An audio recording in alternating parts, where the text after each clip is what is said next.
আমার পাশে আমার যে ঘরটা, এই ঘরটা গতকাল ঝড়ে ভেঙে একবার সমস্ত কিছু তছনছ করে ফেলাইছে।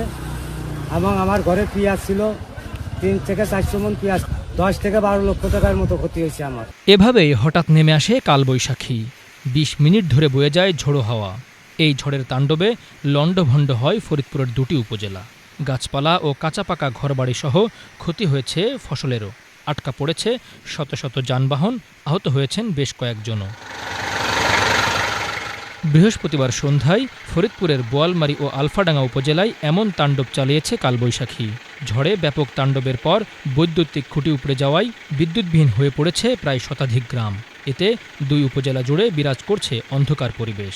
গতকাল কালবৈশাখী ঝড়ে সন্ধ্যার দিকে 3টা ঘর আমার ভেঙে গেছে, 8 থেকে 10 লক্ষ টাকার ক্ষতি হয়েছে।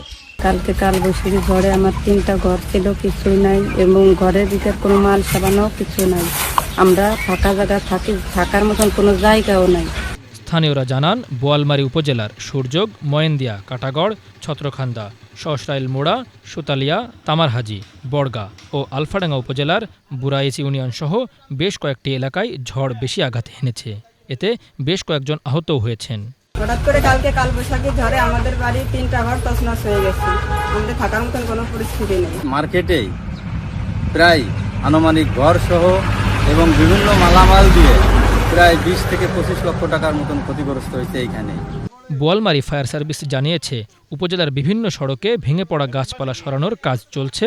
আর বোয়ালমারী পল্লী বিদ্যুতের পক্ষ থেকে বলা হয়েছে, বিদ্যুৎ সরবরাহ চালুর জন্য কাজ চলছে, দ্রুতই নিরসন হবে ভোগান্তি। Bangla vision news desk.